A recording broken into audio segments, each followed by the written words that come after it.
Hello everybody, स्वागत है आपका टेक्स्ट बुक सुपर कोचिंग में। दोस्तों, कोऑर्डिनेट ज्योमेट्री से क्वेश्चन देखने को मिल रहे हैं हमको सीएचएसएल के एग्जाम में। फर्स्ट शिफ्ट में क्वेश्चन देखने को मिला। अब दोस्तों, कोऑर्डिनेट ज्योमेट्री को थोड़ा रिव्यू कर लेते हैं, इसके फॉर्मूला थोड़े से रिवाइज कर लेते हैं। इंपॉर्टेंट रहेगा ये सेशन। जितना भी चीज़ें मैं बताऊंगा यहाँ से आपके सीएचएसएल में क्वेश्चन पूछे गए हैं पहले भी। मतलब अगर ओवरऑल देखा जाए तो बहुत ही कम क्वेश्चन पूछे गए हैं। अगर मैं ओवरऑल बात करूँ तो 16 से 17 क्वेश्चन पूछे गए हैं ओवरऑल सीएचएसएल में। अगर 2018 तक का पेपर निकालता हूँ, कम वेटेज रहता है। तो अगर आ रहा है, इससे अगर हमको कुछ नंबर मिल जा रहे हैं तो क्यों ना इसको ग्रैब किया जाए। तो एक बार रिव्यू करिए, पूरी की पूरी वीडियो देखिए, कुछ ना कुछ जरूर से आपकी नॉलेज में ऐड होगा। कोऑर्डिनेट ज्योमेट्री में दोस्तों एक चीज होती है डिस्टेंस फॉर्मूला। तो डिस्टेंस फॉर्मूला क्या होता है दोस्तों? Root of X square plus Y square. जैसे कि मैं कहता हूं, ठीक है, ये हमारा क्या है? y है डिस्टेंस, ये हमारा क्या है? x है डिस्टेंस। ठीक है, तो मुझे अगर यहाँ से लेकर यहाँ तक डिस्टेंस निकालना है तो डिस्टेंस कैसे निकालते हैं हम लोग? Hypotenuse is equal to root of base square plus base perpendicular square. ठीक है, ये हमारा पाइथागोरस थ्योरम ही होता है। अगर मुझे ये डिस्टेंस निकालना तो ये तरीका होता है निकालने का। ठीक है, और जो अपने पास ये वाला फॉर्मूला है, ये भी यहीं से आता है। ठीक है, कैसे एक बार समझ लेते हैं। अगर मैं बात करता हूँ दोस्तों, मेरे मेरे यहाँ पर जो x axis and y axis है,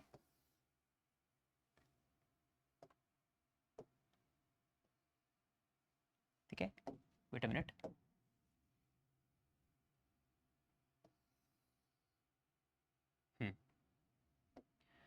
मान लेते हैं कि यहाँ पर अपने पास एक स्ट्रेट लाइन है, मुझे इसका डिस्टेंस निकालना है। तो हम लोग क्या चेक करेंगे? हम लोग ये चेक करेंगे कि मेरा एक्स एक्सिस में कितना बदलाव आ रहा है, ठीक है, एंड मेरा वाई एक्सिस में कितना बदलाव आ रहा है। ठीक है, कि मेरे पास अगर देखा जाए दोस्तों, ये मेरा x1 है, ये मेरा x2 है। ठीक है, ये मेरा y1 है, ये मेरा y2 है। तो मेरा यहाँ पर चेंज क्या है और यहाँ पर चेंज क्या है? ठीक है, तो मतलब कि ये जो डिस्टेंस है मेरे पास x2 माइनस x1, ये डिस्टेंस हो गया, इसका स्क्वायर। एंड यहाँ पर जो डिस्टेंस है मेरे पास y2 माइनस y1 है, उसका स्क्वायर करूंगा। तो बात यही है, बस ये वाला वैल्यू क्या अपने पास इस तरीके से लिखा है, ये वाला वैल्यू अपने पास इस तरीके से लिखा है। ये बात क्लियर होगी सबको? ठीक है, अब दोस्तों आगे आ जाते हैं। तो सेक्शन फॉर्मूला के बारे में आपको पता होना चाहिए। दोस्तों पहले मिड पॉइंट फॉर्मूला देख लेते हैं। मिड पॉइंट फॉर्मूला होता क्या है? मिड पॉइंट फॉर्मूला में अगर मैं बात करता हूँ, ये अपने पास एक लेंथ है, स्ट्रेट एक लाइन है, स्ट्रेट लाइन है। ठीक है, अपने पास दो कोऑर्डिनेट्स हैं x1 y1 एंड यहाँ पर है x2 y2। और ये जो अपने पास कोऑर्डिनेट्स है, ये बिल्कुल मिडिल में लाई कर रहे हैं। मतलब कि ये और ये लेंथ क्या है? ये लेंथ और ये लेंथ क्या है? 1:1 की रेशो में है, 1:1 की रेशो में है। दोस्तों तो ये कोऑर्डिनेट्स कैसे निकलते हैं? x1 plus x2 divide by 2 comma, ठीक है, ये x के आगे। और y की अगर मैं बात करूँ तो कैसे आएंगे? y1 plus y2 divide by 2। ठीक है, तो ये y के आगे। तो ऐसे हम लोग कोऑर्डिनेट्स निकाल सकते हैं। वैसी चीज़ें अगर मैं याद करने की बात करूँ सेक्शन में, section is like nothing, same to same चीज़ है। यहाँ पर क्या है दोस्तों? 1:1 है, तो यहाँ पर 1:1 नहीं है, तो यहाँ पर m:n हो जाएगा। ठीक है, तो m:n की रेशो मतलब कि दोनों अलग अलग हैं। दोनों m होते तो मैं कहता कि मिड पॉइंट होगा, क्योंकि 1:1 की रेशो में है ये वाले कोऑर्डिनेट्स। बट यहाँ पर m:n हो गया। तो हम लोग क्या करेंगे दोस्तों, बिल्कुल ध्यान से, m को मल्टीप्लाई करेंगे x2 के साथ, n को मल्टीप्लाई करेंगे x1 के साथ, और 2 की जगह क्या हो जाएगा हमारा? m प्लस n हो जाएगा। सिमिलरली यहाँ पर m के साथ इसको मल्टीप्लाई करेंगे, n के साथ n को इस साथ मल्टीप्लाई करेंगे, और नीचे क्या आ जाएगा मेरे पास? m प्लस n आ जाएगा। ठीक है, तो इसको याद करने का तरीका नहीं है कोई, मतलब कि सेम चीज़ है। नीचे क्या है अपने पास? m plus n। एज दोनों 1:1 होते तो 2 हो जाता, क्योंकि 1 + 1 2। तो यही फॉर्मूला अपने पास यहाँ पर लिखा गया है, जिसको आप लोग याद कर सकते हैं आसानी से। ठीक है, ये बात क्लियर होगी। मिड पॉइंट में अपने पास क्या था? m=n, तो हमारा 1:1 की रेशो में हम लोगों का क्वेश्चन जो था वो सॉल्व हो जाएगा। तो ये तरीका आप लोग याद करने के लिए अपना सकते हैं। अब दोस्तों, ठीक है, अगर मैं बात करता हूँ, ठीक है, जो हमारे ये अपने पास कोऑर्डिनेट थे, मिड में था। ठीक है, सेक्शन फॉर्मूला लगा रहे थे। अब ये पॉइंट अगर बाहर आ जाए, इन दोनों, ठीक है, कोऑर्डिनेट्स के बाहर अगर आ जाए, जैसे कि ये वाला पार्ट आ गया मेरे पास ये बाहर, ठीक है, x1 y1 यहाँ पर, x2 y2 यहाँ पर है, तो कुछ नहीं है, बस साइन चेंज हो जाएगा, बाकी सारी चीज़ें सेम रहेंगी। ये बात क्लियर होगी आपको? ठीक है, अब आगे आ जाते हैं दोस्तों, स्लोप क्या होता है? स्लोप क्या होता है दोस्तों? ठीक है, आई होप कि आपको यहाँ पर विजिबल होगा, यहाँ पर विजिबल नहीं होगा, मैं लिख देता हूँ। ठीक है, स्लोप को कहते हैं rise divide by run, change in y divide by change in x. क्या होता है? Change in y divide by change in x. Slope दोस्तों कौन सी होती है, ये वाली हमारी स्लोप होती है, दिस इज द स्लोप। अब स्लोप है तो किसी एंगल पे होगी, ठीक है, किसी एंगल पे हमारी स्लोप होती है। तो दोस्तों इसलिए इसे क्या क्या कहा जाता है, स्लोप को हम लोग कहते हैं टेंजेंट ऑफ थीटा भी कहते हैं। स्लोप को हम लोग क्या क्या कहते हैं दोस्तों, स्लोप को हम लोग एम भी कहते हैं और टेंजेंट ऑफ थीटा भी कहते हैं। टेन क्या होता है दोस्तों, परपेंडिकुलर बाय बेस, मतलब कि मेरे पास राइज कितना हुआ है और रन कितना किया है हमने, तो ये क्या है, perpendicular by base. Perpendicular by base हमारा क्या ला के देता है, हमारी स्लोप ला के देता है। ये बात क्लियर होगी सबको, नोट कर लेंगे इसको, ठीक है। आइडिया लग गया, कुछ नहीं, स्लोप क्या है, y2 minus y1 x2 minus x1, ठीक है दोस्तों।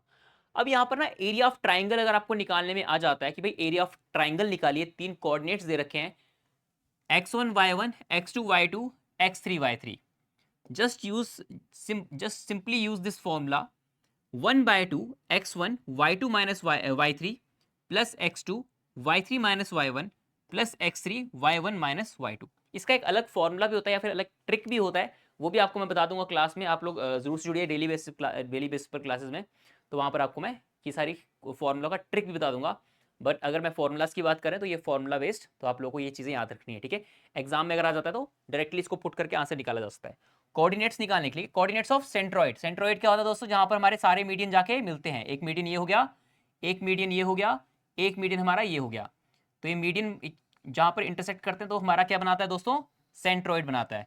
तो x1 plus x2 plus x3 divide by 3, y1 plus y2 plus y3 divide by 3, और coordinate of it's in centre. अगर इन सेंटर के कोऑर्डिनेट्स निकालने तो आपके सामने लिखा गया है, इसको आप लोग याद कर सकते हैं, ठीक है।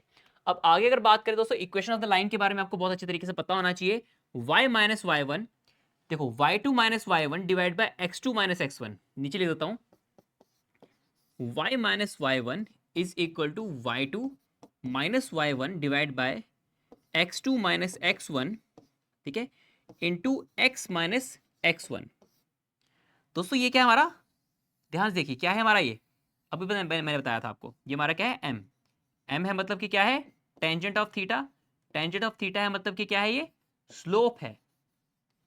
और आपको पता है इक्वेशन ऑफ द लाइन क्या होती है, y is equal to M X plus C, ठीक है। और m क्या है यहाँ पर हमारा, स्लोप होता है। तो इक्वेशन ऑफ द लाइन को हम लोग ऐसे डिनोट कर सकते हैं, मतलब कि अगर आपके पास ना x1 y1 क्वेश्चन में x2 y2 दिया गया होगा, तो y1 यहाँ पर, y2 यहाँ पर, y1 यहाँ पर, x2 यहाँ पर, x1 यहाँ पर, एंड x1 पुट करेंगे तो मेरे पास y एंड x की वैल्यूज निकल के आ जाएंगी, ठीक है। तो ये आपको पता होना चाहिए। यहाँ से हमारे पास और भी बहुत सारे रिलेशनशिप निकल के आते हैं, तो ये आपको बहुत अच्छे तरीके से पता होना चाहिए, याद होना चाहिए। इक्वेशन ऑफ द लाइन होती है दोस्तों। पेयर ऑफ लीनियर इक्वेशन अपने पास देखने को मिलते हैं, डायरेक्टली आपके पास एक क्वेश्चन देखने को मिले हैं इसके अंदर, किसके अंदर, CHSL के अंदर।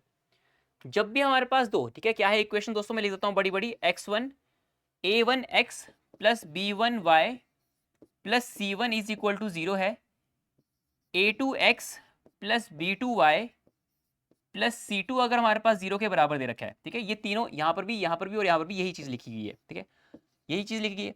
अगर दोस्तों मैं कहता हूं कि a1 bye a2 and b1 bye b2 equal नहीं है एक दूसरे के, क्या है, इक्वल नहीं है, तो दोस्तों हमारी लाइन क्या होगी, इंटरसेक्टिंग लाइन होगी, मतलब कि यहाँ पर जाके इंटरसेक्ट कर जाएगी, दो लाइन क्या होगी, इंटरसेक्ट कर जाएगी, ठीक है। और यहाँ पर सिर्फ और सिर्फ एक ही सॉल्यूशन निकलेगा, याद रखना है आपको। जब भी मैं बात करूंगा दोस्तों इन दो पेयर ऑफ लीनियर इक्वेशंस की, अगर मैं बात करूं a1 bye a2 b1 bye b2 c1 bye c2 के अगर सारे के सारी चीज़ें बराबर हो जाए, तीनों क्या हो जाए, प्रोपोर्शन में हो जाए, तो कोइंसिडेंट, कोइंसिडेंट मतलब कि एक लाइन दूसरे के क्या है, कोइंसिडेंट है, एक लाइन दूसरे के ऊपर चढ़ी हुई है, ठीक है, एक लाइन दूसरे के ऊपर क्या है, चढ़ी हुई है, मतलब कि इसके बहुत सारे सॉल्यूशन निकलते हैं, हर एक पॉइंट पे सॉल्यूशन, तो इनफाइनाइट सॉल्यूशंस होते हैं इसके।